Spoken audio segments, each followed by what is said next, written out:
Good morning, everyone. Shalom Aleichem, Bruchim Habayim. Shiva Asar B'Tammuz, the day that will be one day a Yom Tif. Not just because we don't have to eat. That's not the only reason it will be a Yom Tif. The fast days are the best days. You have more time than any other day to do things. You know? Siman Sadi. We started Siv Chaf Aleph, where the Mechaber says that there's a requirement. This is based on the Gemara Brachas on Daf Hey, that there's no interposition between you and the wall. The Mechaber said a permanent object like the Arayin, where the Bima is not a Chatzitza. Now, the Mishnah says this was learned out from Chizkiyahu, who turned to the wall and he davened. However, the Mishnah says this is only ideal. However, it's not usur if there's no room for everyone to have a spot by the wall. And therefore don't delay davening because you don't have a spot by the wall. But if you're not davening by the wall, you should make sure that you don't get distracted, so close your eyes or look into a siddur. Siv katan samach daled. You don't want to have a chatzitza between you and the wall. Va'afilu hu rachik min hakir. Even if you're far from the wall, let's say you're in the middle of the shul, you should look ahead and see, is there any chatzitza between you and the wall? Gam kain yesh li zaher shel yachatz bein alakir. You should also be careful not to have a chatzitza between you and the wall. The Pri Megadim is inclined to say, the im hachatzitza hu chutz l'da'at amos mimenu. If the chatzitza is outside of your dalat amos, rishus achersi v'shari, then it's a separate domain, and it's not a problem if it's more than dalat amos away from you. V'chein pasuk hamagin giborim, that if the chatzitza is more than 4 amos away from you, it's not a problem. Now the Mechaber said that an arayin is not a chatzitza, a teva is not a chatzitza. Says Mishna, umitoy shalano asiyos l'shchiva, our beds are made for sleeping. Vein derech l'taltal makom, we don't usually move them. Nikrois davar kavod, they're considered a set place. Ve'enan chaytzitzos, they would not be chatzitza. V'yesh chalkim, some argue. V'toiv l'hachmer b'de'efshar, therefore one should be machmer with our beds. Now, why your bed would be in the shul? Obviously, it's talking about your davening at home.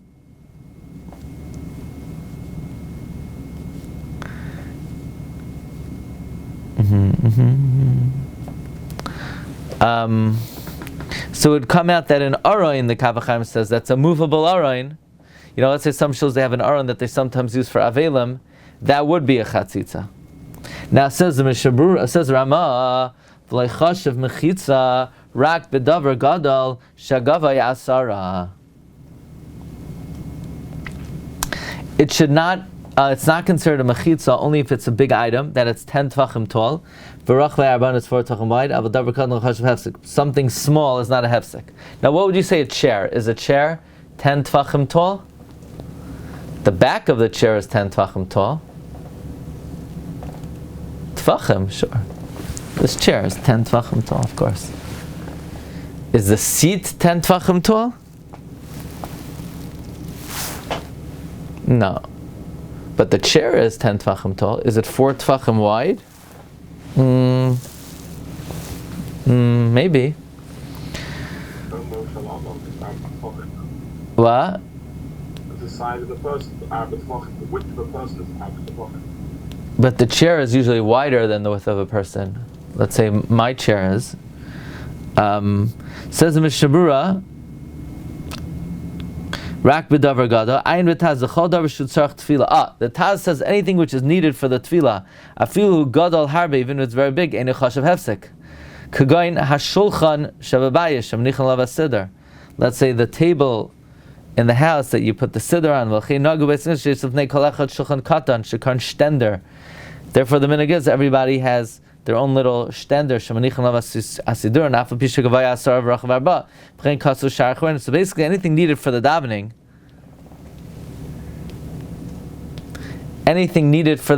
is not a hefsek. So let's say a chair, l'chayra, is a chair needed for the davening? I'm standing, why do I need it now? The table is needed. Well, Reb Chaim Kanievsky wants to know, what if I'm davening without a siddur? Is the stender a hefsek? if it's there just, for you to lean on, it's considered a l'tzairach. So the chair also, it's there. I might need it, I lean on it, I sit on it when I need it. So what would be an example of something that's a hefsek? Because we're going to see balei chayim, people are not a hefsek, tables not a hefsek, chairs are not a hefsek. Only a movable arayin is a hefsek. Or let's say you have a cotton candy machine. You happen to have a cotton candy machine in the shul. It's a hefsek. Let's say you have a popcorn machine. Let's say you have a cell phone. Is a cell phone a hefsek? It's not big enough. Stam, you can't have it. Did you ever know that? Yesterday I saw that the Chidah says that a shul is compared to a mikvah. It's a pasuk in Parshas Balak.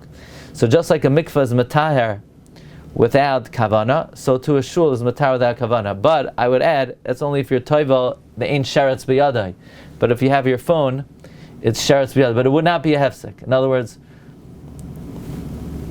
Lamaisa, I found in another chidah. What? That would be a good thing for it. If you waterlog it. Okay. So it has to be for rachvay arba, 4 tvachim wide. Afilu me'inoi rachav arba rak lamalav le'lamata. Even if it's only 4 tvachim wide on the top, not below. Loi chashiv hefsek. If it's small, it's not a hefsek. V'pri chadash choylek. Pri chadash argues. V'chein b'sever Meir Mordechai kasem d'vei tshuvas haram shuva beisos loy mashmachi. The Meir Mordechai says from the tshuvas haram it's not mashma that it's not a hefsek if it's smaller than 10 tvachim tall and 4 tvachim wide. Mikomakim saf solim shbeisik nesas. The benches in the shuls kolam loy chashiv hefsek. Dikfuim heim, they're set. Ayin sham b'pri chadash.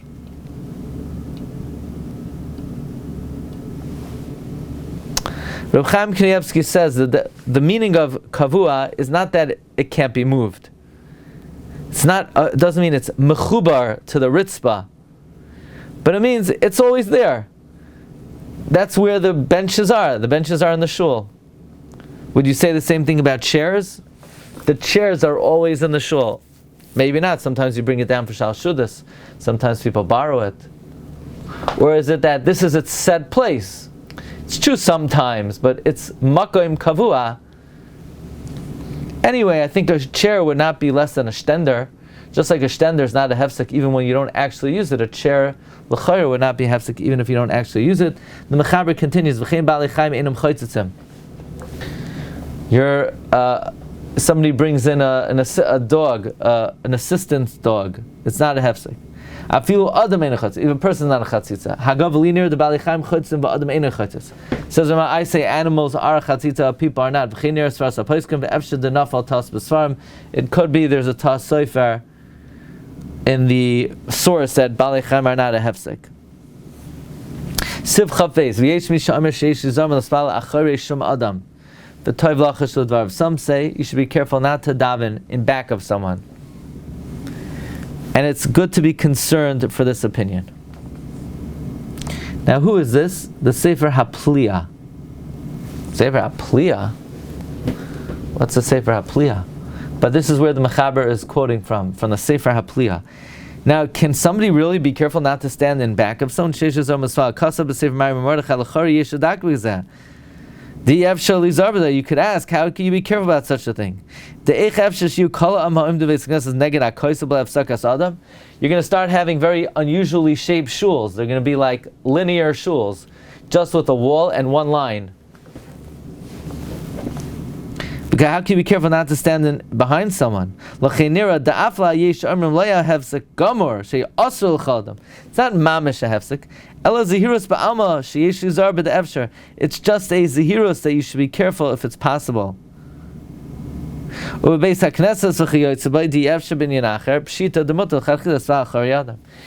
a shul where there's no alternative, you're allowed to daven behind someone. One who is careful in his ways, Yira, he should see to it. Try to have a set place by the wall. There's nothing, it's not usher if you daven behind someone. In a public setting, it's impossible to accommodate everyone. It just means that someone who wants to be medakdik, the ideal situation to be in when you daven is right by the wall without anybody in front of you. So also, let's say you're at a wedding. There are 500 people crammed together in this little area. So come a minute early and stand by the wall. That's the best thing to do. Now, if you don't make it there, let's say you're finding a minute and there are 3 people in front of you, should you knock them over to stand by the wall? Or not? No, you should not knock them over to stand by the wall. Should you push them over? No, you shouldn't. Should you tap them and say, "Excuse me, I would like to be medaktikim"? I don't think so. But you should try to get there. Okay. Sif chav gimel. Havagodim hamitzuyar mafapeish enam boltim einachan l'sval kenegdam. If you have embroidered garments, even though they don't protrude, it's not proper to daven opposite them. So let's say a guy is hanging a jersey of some, chaya ra, and number 20, whatever. I don't want to make any references. That might not be the best place to daven. Don't daven in front of embroidered garments. If you happen to be davening by a wall that has a picture, or a garment that has a picture, close your eyes. I'm not sure about this. And then what? And let's say it's just a blank wall. Then you should be like staring at the wall the whole time. Like, what's this? Why does the mechaber only say to close your eyes if there's a picture, and if there's no picture, you could have your eyes open? Or then it's not an absolute requirement to have your eyes closed. Therefore, it is also usher to make pictures in the sidurim that you daven from. Shaloi tisbatel hakavana. Aval begadim shemitzur aleim divrei tiflos. But let's say garments that you have lewd scenes on them. Afilu leishev aleim v'esgasas. You can't even sit on them in the shul. Says the Mishnah, "Ein nachain." It is not correct to daven opposite them. So you're not gazing at them.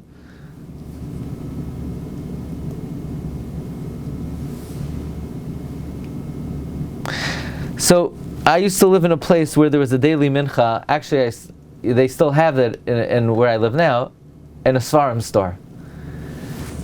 I happen to think a Svarim store is the most distracting place that you could possibly daven.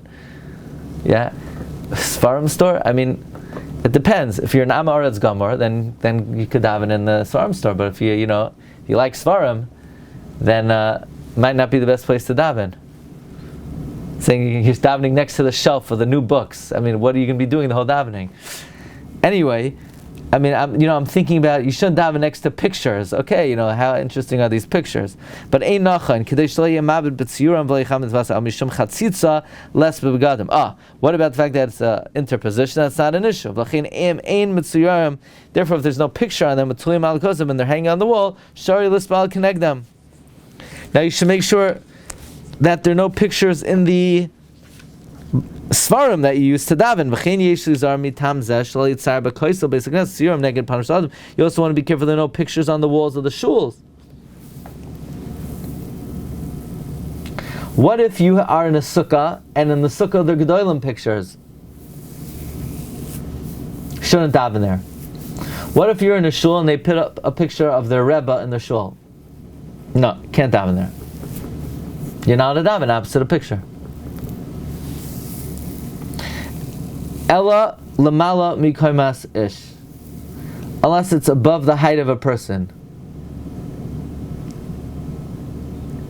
Now,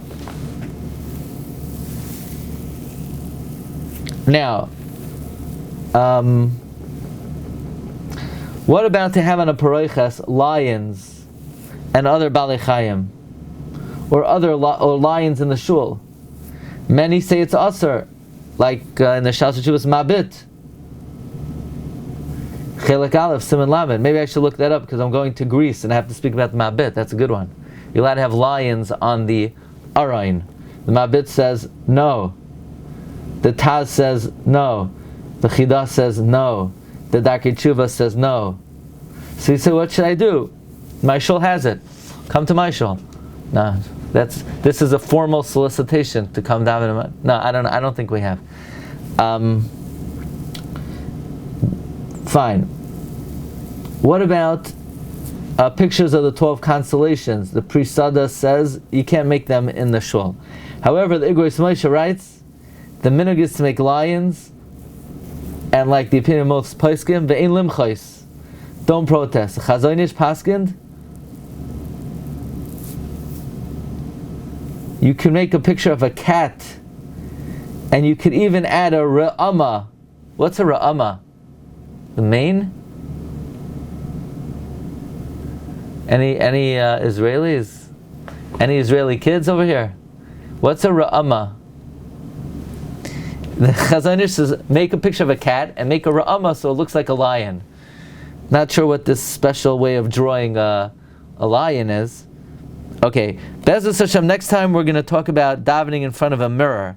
And I have to find, I once found in a Svarim store a tshuva, and I don't know if it's published, of Rabbi Ovadia Yosef about davening in front of a blurry mirror. And I bought the tshuva, meaning I have the ksaviyat of Rabbi Ovadia that he wrote about mirrors. So I'm going to try to pull it out for the next year. Hopefully I could find it. Anyway, have a good day. Stay tuned for upcoming schedule, okay? So we are up to Mishna Berura, Siv Katan. We're in the middle of Siv Katan Ayin Aleph. Have an easy fast, everyone. Bracha v'atzlacha.